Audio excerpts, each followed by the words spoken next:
You ever wonder why sometimes the kinder you are, the worse people seem to treat you? Let's talk about that. See, kindness is one of the most powerful traits a person can have. It builds bridges, diffuses conflict, and earns trust. But here's the hard truth most people won't tell you: when kindness isn't grounded in self, respect, and clear boundaries, it doesn't always inspire admiration. Sometimes it invites disrespect. Now, why does that happen? The answer lies in how human psychology works. People are wired to assess others constantly. We're scanning for cues, signals, patterns. And in the absence of direct communication, people rely on what you do to determine what they can do to you.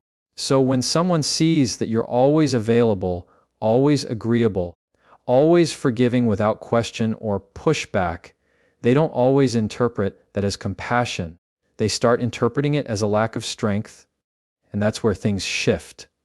Because strength, emotional strength, psychological strength, is what most people unconsciously respect. When you're kind without boundaries, what you're unintentionally doing is signaling that you will accept being second, that you will tolerate mistreatment to avoid conflict, that you'll swallow disrespect just to keep the peace. And once that perception sets in, even good people may begin to overlook your needs, ignore your voice, or test your limits. Let me be clear. This doesn't make your kindness the problem. The problem is that the kindness isn't anchored. It's floating. It's not tied to a firm inner core that says, I care about you, but I also care about me. That's where boundaries come in. Boundaries are not walls. They're not ultimatums. They are the invisible fences of self-respect. They're how you teach others where your line is, where respect starts and where manipulation ends. Without them, your kindness becomes a tool others can use against you. With them, your kindness becomes a gift people feel honored to receive. Let's make it practical. Think about the person who's constantly saying yes to every request, every demand, every ask. Whether at work, in a relationship, or with family, over time what happens? People start expecting that yes, they stop appreciating it. And more dangerously, they begin to assume you don't have anything more important going on, that their time matters more than yours. You've accidentally trained them to believe your kindness is bottomless, and that you won't hold them accountable if they take too much. It doesn't start with evil intentions. It's just human nature. When there's no friction, people keep pushing. When there's no resistance, they don't pause to ask if they've gone too far. Philosophers like Aristotle spoke of the golden mean, the idea that virtue exists between extremes. Too much indulgence, you become passive. Too much aggression, you become harsh. But in the middle, where courage meets compassion, that's where virtue lives. Kindness works the same way. If it's not balanced by inner strength, it becomes appeasement. Appeasement doesn't win respect. It wins dependency, and sometimes even contempt. So how do you fix that? How do you remain kind without being disrespected? You start by redefining what kindness means to you. Real kindness isn't about never saying no. It's not about always being available. It's about caring deeply, but not at the cost of yourself. It's being able to show grace and grit. It's knowing when to offer help and when to step back so someone can learn to help themselves. It's listening with empathy, but speaking with conviction when your values are challenged. You stop apologizing for having standards. You stop watering yourself down just to be more likable. And you start letting people experience the full you, not the edited version you present just to avoid tension. You want to know the moment everything shifts? It's when you realize that your value is not determined by how much you're willing to endure silently. It's defined by how much you respect yourself and whether your actions align with that self-respect. That's when the energy around you changes. That's when people who once pushed your limits start noticing they can't do that anymore. not because you've become unkind, but because you've become clear. And clarity is magnetic. Clarity commands attention. Clarity teaches others, this is who I am, this is what I tolerate, and this is what I don't, without ever needing to raise your voice.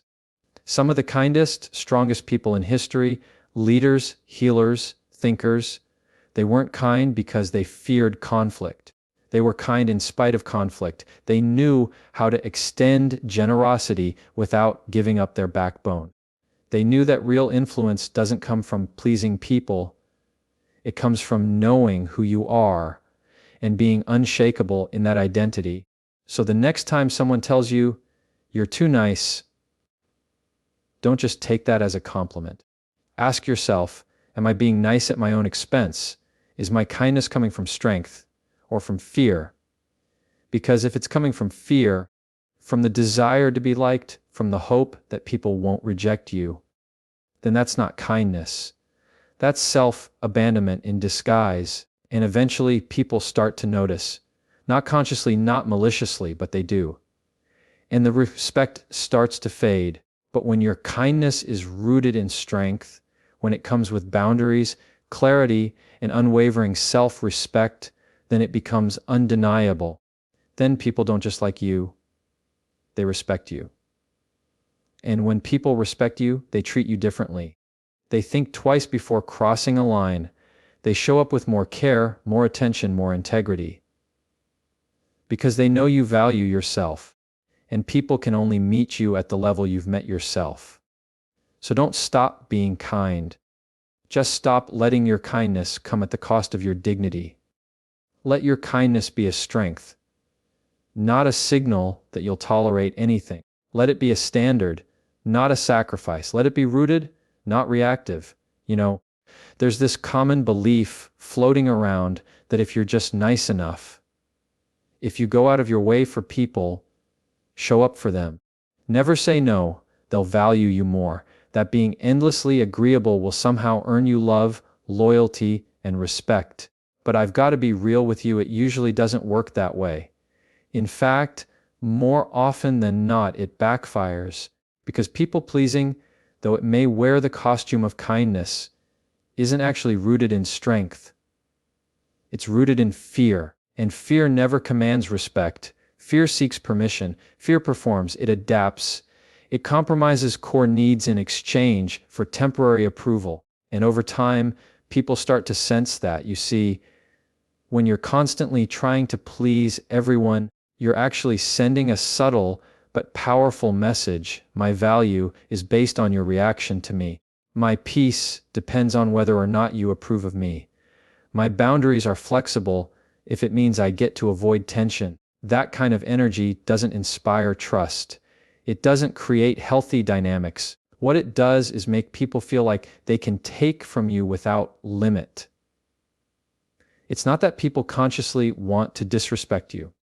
It's just that when you constantly prioritize others at the expense of yourself, you're teaching them that your needs come last. And here's the psychological depth of it. Humans, by nature, are driven by consistency. We treat people based on how they treat themselves.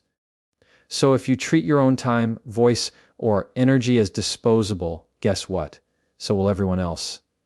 I'm not saying you shouldn't help people. I'm not saying you should become cold or rigid.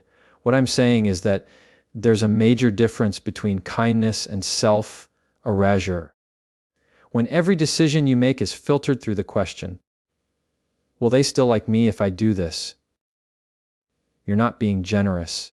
You're being held hostage by your own need to be accepted. And that's where the disrespect begins. People start canceling plans on you last minute, and you act like it's no big deal. They speak to you in ways they wouldn't tolerate themselves, and you brush it off. You're always available, always giving, always the one adjusting, and they stop seeing your effort as a gift. It becomes the expectation, the baseline. And when that becomes the baseline, anything less than your full sacrifice feels like neglect to them. Now here's the philosophical piece. The great thinkers, whether it's the Stoics or modern psychologists, They all touch on this same idea. You cannot find fulfillment in life if you're constantly living for other people's expectations. Living in fear of disappointing someone else is a quiet form of self-betrayal. It chips away at your identity one yes at a time. You start to lose your own voice in the noise of pleasing others. You say yes when your soul is screaming no. You show up for everyone but start resenting it because deep down you know you're never doing it from fullness. You're doing it from fear of rejection, fear of conflict, fear of being seen as difficult. And that's the trap, because the more you do it, the more invisible you become. People respect those who are clear, not cruel, not controlling, clear. People who know what they're about. People who can say, I care about you, but this doesn't work for me, and not flinch.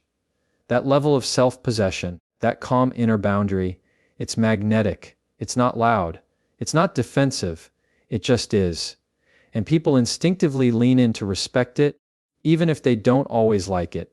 But when you're constantly contorting yourself to be palatable, you're erasing your own edge. You become smooth, unthreatening, agreeable, and unfortunately forgettable. Because the truth is, people remember strength, not dominance.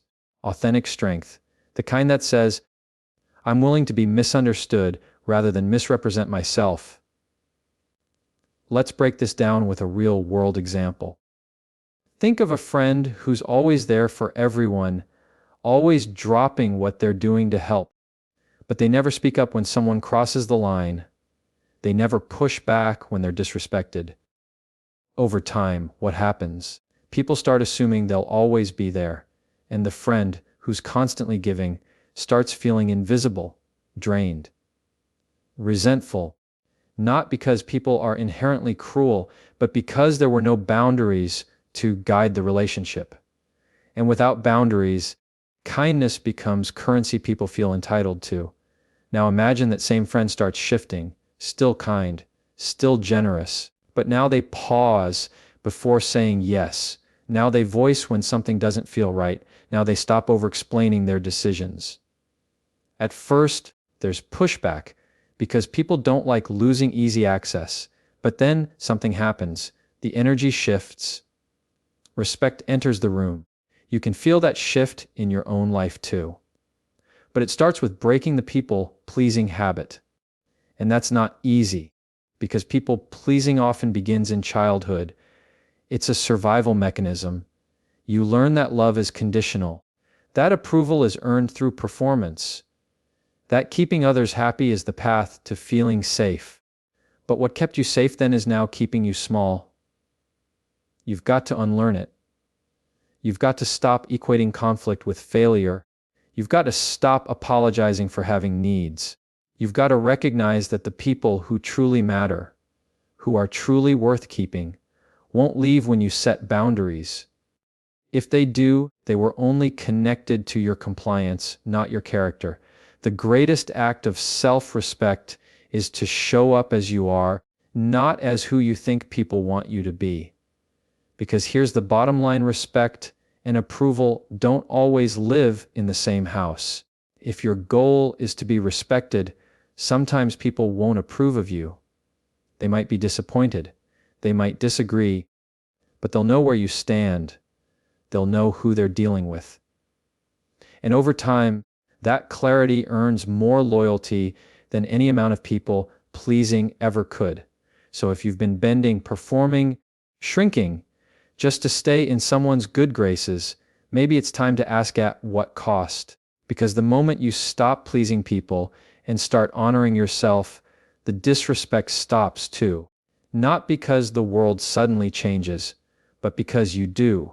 And once you show people you're no longer afraid to lose their approval, you gain something far greater, their respect. Let's talk about consistency, because it's one of the most overlooked ingredients in earning genuine respect.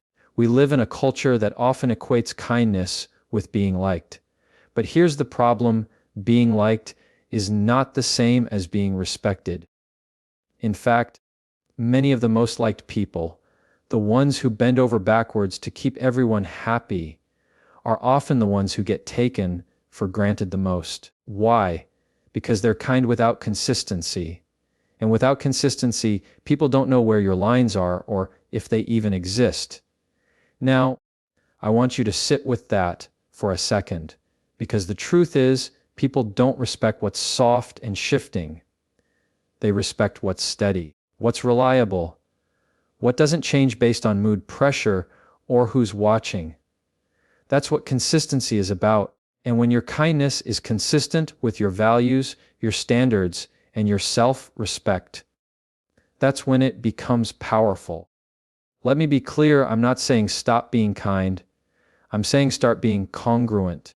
Be the kind of person whose actions match their principles. Because if you're kind on Monday, bitter on Tuesday, people pleasing on Wednesday, and burned out by Friday, no one knows which version of you they're dealing with. That kind of inconsistency doesn't create safety. It creates confusion, and confused people don't trust easily. The core of this issue lies in identity. A lot of us don't really know where we stand because we've spent so long trying to adapt, trying to avoid discomfort, trying to keep everyone calm. And in doing so, we've lost our anchor. So our kindness becomes reactive instead of intentional. We give when we're afraid to say no. We serve when we're terrified of rejection. We smile when we feel used. That's not kindness, that's self-betrayal in disguise. True consistency starts with clarity. You need to know what you stand for before anyone else can respect you. You need to define your non-negotiables. What you will accept, what you won't. Not as a way to control others, but as a way to protect your peace. When your kindness is filtered through that clarity, it no longer feels like a performance. It feels like presence, like integrity. And here's the fascinating part. Psychologically speaking, people crave consistency in others. It's a shortcut the brain uses to decide whether someone is safe, reliable, or worth listening to. When you are consistent in your energy, in your values, in your boundaries, people relax around you. They may not always agree with you, but they trust that you're not going to flip or fold the moment things get uncomfortable. That kind of presence commands respect, not because you demand it, but because you earn it. Now contrast that with someone who's only kind when it's easy, only agreeable when they're in a good mood, only generous when there's applause on the other side of it. That's not strength, it's strategy. And people can feel that.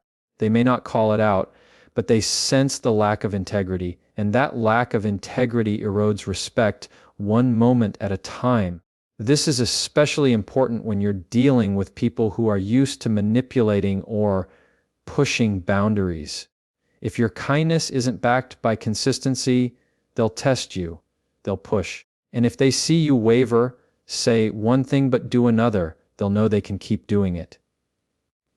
But when your yes means yes, and your no means no, when you show up with the same energy, whether you're praised or criticized, those people start to back off.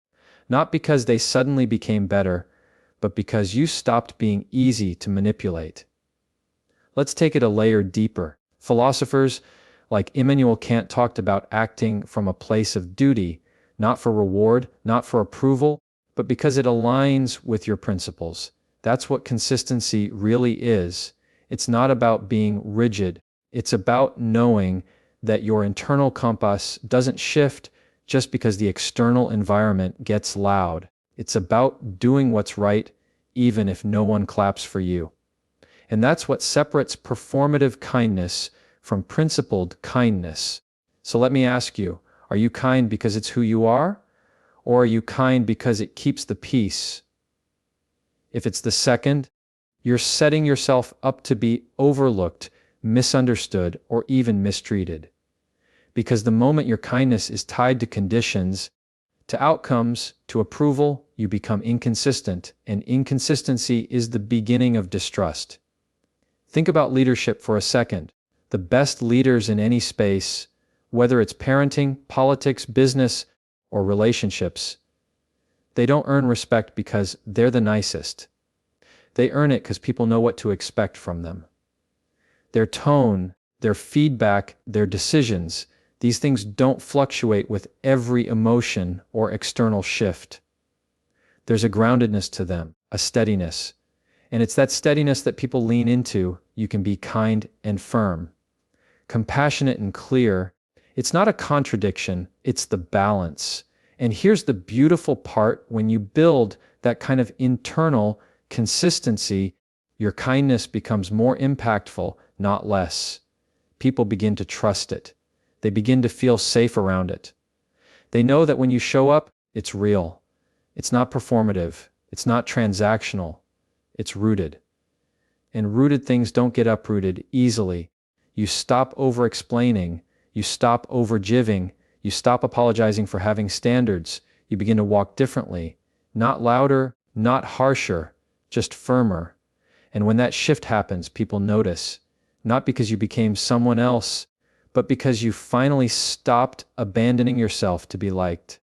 So if you're wondering why your kindness hasn't earned you the respect you deserve, don't look at the kindness itself. Look at how consistent you've been in expressing it through your values. Look at whether people know where your lines are. Look at whether your kindness is coming from fear or from strength, because ultimately, consistency is the language of integrity, and integrity is the foundation of real respect. Kindness may open the door, but consistency is what keeps people from slamming it shut. And when you combine both, kindness with conviction, generosity with groundedness, you stop being someone people can walk over. You become someone they listen to, someone they trust, someone they respect. Here's a truth most people don't want to face. You teach people how to treat you, not with your words, not with your intentions, but with your patterns. With what you allow, with what you reinforce, and especially with what you let slide under the disguise of kindness. Every single interaction you have is a silent lesson. It's either teaching others that you have self-respect, or that you'll trade your self-worth for peace, for validation, or for proximity. That's a hard pill to swallow, but it's also one of the most empowering realizations you can come to, because it means you have the power to change it. Let's dig into this. We all know people who seem to attract disrespect, who constantly feel overlooked, used, or dismissed. And it's easy to blame others. They're toxic. They're selfish. They don't care. And sometimes that's true. But often, it's not just about them. It's about what we've communicated through our behavior. See, when someone disrespects you once and you don't address it, you're not just letting it go. You're signaling that there's no consequence for it. And the brain, both yours and theirs, is always taking notes. Oh, I can talk to them this way. I can cancel on them last minute. I can cross this boundary and nothing happens. Noted. And this isn't about being petty or reactive. It's about understanding that silence is not neutral. It's interpreted. And it's usually interpreted as permission. Think about the psychological mechanisms behind this. Humans are observational learners. We watch, we assess, we adjust. If you continually sacrifice your time for someone who never reciprocates, they learn that your time isn't valuable. If you constantly forgive without even a conversation, they learn that consequences don't exist in your world. If you smile through discomfort just to avoid conflict, they learn that you'll put their feelings above your own pain. That's the message. That's the lesson, and eventually they behave accordingly. Now, you may be thinking, but I was just trying to be kind. I didn't want to make it a big deal. And I get that. I really do. But there's a difference between grace and passivity, between understanding and enabling. And when your kindness repeatedly excuses disrespect, it's no longer kindness, it's complicity. You've got to start taking responsibility for the standards you're reinforcing in your relationships. That might mean friends, family, co-workers, even romantic partners. If someone is consistently falling short in how they treat you and nothing ever changes, the common denominator isn't just them. It's the lack of clear correction on your end. Now, I'm not saying you need to blow up, cut people off, or become hyper confrontational. This isn't about drama. It's about direction. You show people how to engage with you by what you allow, and the most powerful correction isn't loud. It's firm. It's a quiet shift in how you respond. It's a boundary stated, a pattern broken, a standard raised. You might be surprised how quickly people adjust when they realize they no longer have access to the old version of you. The version that absorbed the disrespect, stayed silent to keep the peace, or kept showing up without being appreciated. When that version disappears, they have a choice: rise to meet the new you or fall away. And either outcome is a win. Let's take this even deeper. Philosophically speaking, this is about agency. The Stoics spoke often about focusing only on what is within your control. You can't control how others behave, but you can absolutely control what you accept. That's the core of self-respect. It's not about forcing others to behave. It's about removing yourself from environments where your value isn't recognized. When you embrace that kind of internal power, everything changes. You stop seeking validation from others because you've already validated yourself. You stop tolerating disrespect because you've built a life where your peace is non-negotiable. You stop explaining your standards because you understand they're not up for debate. But here's the thing. It takes work. This isn't about flipping a switch. It's about unlearning years of conditioning, because many of us were raised to be agreeable, to be liked, to avoid conflict. We were taught that saying no is rude, that speaking up is confrontational, that prioritizing ourselves is selfish. None of that is true. In fact, one of the kindest things you can do for yourself and for others is to be honest, to let people know where the line is. Not out of anger, but out of clarity. Because when people understand your boundaries, they get a chance to meet you with intention. And if they don't want to, if they choose to keep crossing lines, they're showing you who they really are. And that too is a lesson. You see, teaching people how to treat you isn't just about defending your space. It's about defining your identity. It's about saying, this is who I am. This is how I show up. This is what I expect in return, not with arrogance, not with ego, but with unwavering self-awareness. And when you move through life like that, you stop attracting chaos. You stop inviting disrespect. You stop explaining your worth, because your presence does that for you. People sense the shift. They sense when you're no longer performing for acceptance. They feel when your kindness is a choice, not a plea. And they adjust, or they exit. Either way, you win. So I'll say it again, you teach people how to treat you. Every conversation is a classroom. Every reaction is a curriculum. Every silence is a statement. Make sure the lessons you're giving are rooted in self-respect, not fear. Make sure your kindness isn't costing you your clarity. Make sure the treatment you're receiving is a reflection of who you actually are, not just what you've tolerated. Because at the end of the day, how others treat you is often just a reflection of the standard you've set for yourself.